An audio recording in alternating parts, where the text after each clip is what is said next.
기본으로 들어오는 게 잘못되어 있는데 아무리 그걸 빼려고 해도 힘든 거거든요.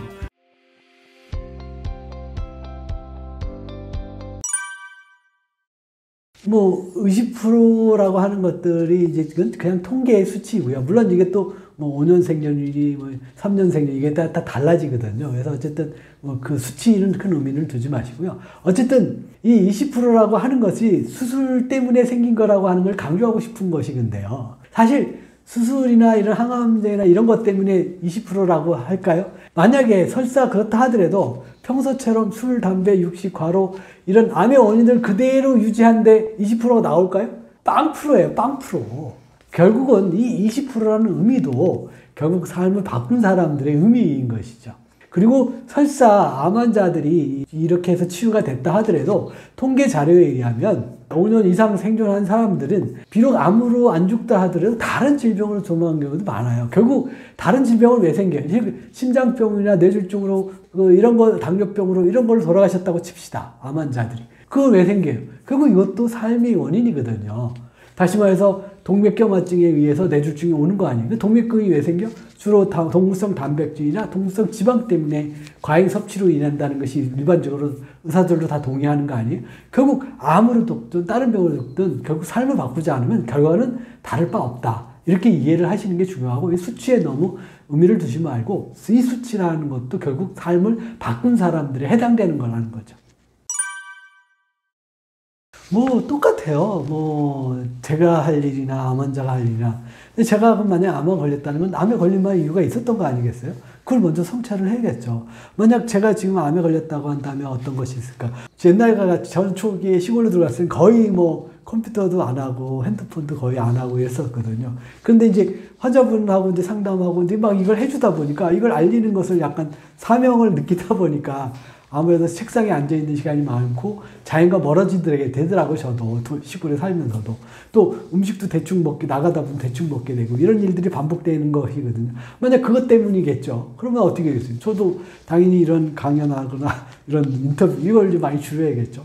줄여주고 가급적 자연과 더불어 살고 또 맨발곡들을 더 규칙적으로 해야 되고 자연이 주고 있는 자연의 그 선물들 이런 것들을 많이 누리려고 하고 있고 음식도 이제 대충 먹고 이랬던 것들을 좀 더 관리를 해야겠죠. 그래서 이런 거 만약에 뭐 지금 뭐 가능성은 없지만 뭐 수술하기가 너무 쉬운 부위에 암이 생겼어. 뭐 그러면 뭐 그것도 뭐 고려를 할 수 있어요. 근데 별로 관심은 없지만 일반적인 얘기를 하자면 그렇게 충분히 할 수도 있지만 더 중요한 건 아까 했듯이 삶을 바꾸는 거 충분히 되거든요. 믿으세요. 믿고 해보세요. 저는 꼭 그렇게 얘기 드리고 싶고 제 스스로도 그렇게 다독거릴 겁니다. 이 암이 환자가 진단을 받는 당시에 이미 전이가 될 확률이 50% 이상이다라고 얘기를 하거든요. 그래서 사실은 수술만 가지고 암덩어리를 없애는 건 제일 빠르고 쉽죠. 하지만 그게 끝이 아니다라는 생각을 반드시 하셔야 돼요. 발견되지 않은 미세암이죠. 이게 자랄 수도 있고 또 새로운 암이 시작될 수도 있는 거거든요. 즉 결국 암이 생길 수밖에 없고 재발할 수밖에 없는 그 암의 원인들 이것을 제거하는 게 첫 번째이기 때문에 결국 치유적인 삶, 즉 삶을 바꾸는 것은 기본일 수밖에 없다는 걸 꼭 기억하시고 이렇게 삶을 바꾸다 보면 자연스럽게 암 치유가 이루어지기 때문에 암 수술을 하느냐 항암을 하느냐 방사능 이것에 상관없이 무조건 절대적으로 삶을 바꾸는 것 음식을 바꾸는 것 이것이 중요하다를 잊지 않는 게 제일 중요한 요소라고 생각합니다. 자, 아토피라는 것은 옛날에는 거의 없었어요. 쉽게 얘기하면 태열이 아토피 일종이거든요. 태열은 보통 영유아 시기에 끝나는 것이 원칙이었어요. 그래서 그냥 보통 이제 아토피라고 하면 보통 영유아에 걸리는 소화질환이라고 그냥 알고 있었어요. 하지만 지금 어때요? 성인 아토피가 굉장히 많아졌잖아요. 그러면 뭔가 이게 달라진 거 아니에요? 그럼 병이 달라진 거예요? 아니, 병은 그대로예요. 근데 왜 이게 바뀌었을까? 그건 바로 삶이 바뀌었다는 거죠. 뭐죠? 환경도 바뀌었지만 또 이제 음식 섭취가 굉장히 중요해요. 이 아토피에서 굉장히 중요해요. 육식, 그 다음에 정크푸드, 또 식품 첨가물 이런 정크푸드도 문제가 된 거죠. 삶을 바꾸면 돼요. 그래서 음식을 바꾸면 많이 좋아져요. 생업 활동 하시는 분들의 많은 분들이 건강한 먹거리를 찾는 많은 분들이 아이가 아토피 때문에 생기는 경우가 많아요. 그래서 생협에 좋은 먹거리를 먹다 보니까 아토피가 없어졌다 이런 얘기를 많이 하거든요. 근데 요걸 해도 안 바뀌어지는 경우가 가끔 있어요. 왜냐하면 이 아토피라고 하는 것은 민감하게 반응한 거거든요. 근데 음식만 바꾸면 개선이 많이 되지만 이 자극이 들어오면 또 발생이 되는 게 이 아토피의 특징이거든요. 특히 환경 때문에도 많이 영향을 받거든요. 그래서 시골에 가면 거의 대부분 좋아져요. 특히 아토피 같은 경우. 그래서 이렇게 삶을 바꾸는 게 좋고, 뭐 이사하는 게 어렵다면 아이를 자주 이렇게 도시 외곽으로 집 주변에 이 산으로 이렇게 아이들을 많이 데려다니시면 훨씬 더 빨리 좋아질 겁니다. 그 정크푸드 먹고, 정크푸드에 또 대부분 뭐예요? 대부분 닭튀김이라든지 이런 것들 아니겠어요?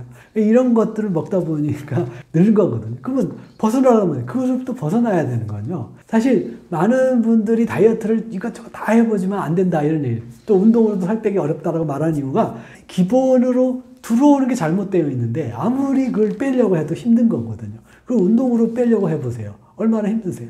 또 운동을 조금만 줄여보면 다시 또 살이 찌거든요. 그러면 또 절망하잖아요. 음식을 바꾸는 거 외에는 없어요. 그러니까 삶이 기본적으로 바뀌어야 되고 이 삶으로 기본적으로 바뀌려면 어떻게 해야 돼요? 이 삶이 남들처럼 고기 먹고 이런 게 좋은 게 아니야. 오히려 저런 사람은 불쌍한 사람이야. 이렇게 생각할 수 있는 가치관이 세워져야 돼요. 그리고 나는 이런 음식을 바꿨더니 뭐 기후위기도 도움이 돼? 이거 난 대단한 일을 하고 있네? 이런 가치관이 세워지면 하기가 쉬워지죠. 그래서 비만에 탈출하는 것도 똑같아요.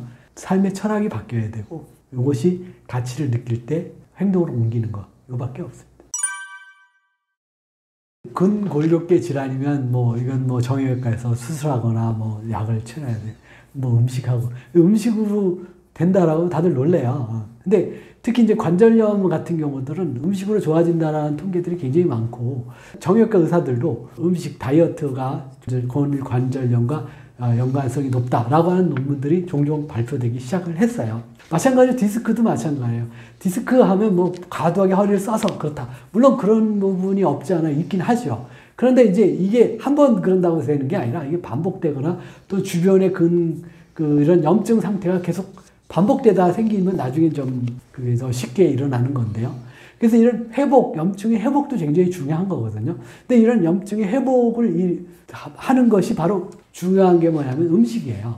다시 말해서 채식을 하는 사람들은 기본적으로 이 회복력이 빠르거든요. 이런 회복을 빨리 하고 또 혈액순환을 촉진시키고 또 체중이 뚱뚱한 사람이 또 이 디스크나 관절염이 잘 생기거든요. 그래서 이런 체중을 감량시키는 거 이런 것들이 쉽게 하는 게 채식인 것이죠. 채식을 하고 가볍게 운동하면 이렇게 꾸준히 하다 보면 디스크는 그냥 없어져요. 수술할 병이 아니에요. 요즘은 디스크는 수술병이 아니다 이렇게 얘기하는 정형외과 의사들도 계시거든요.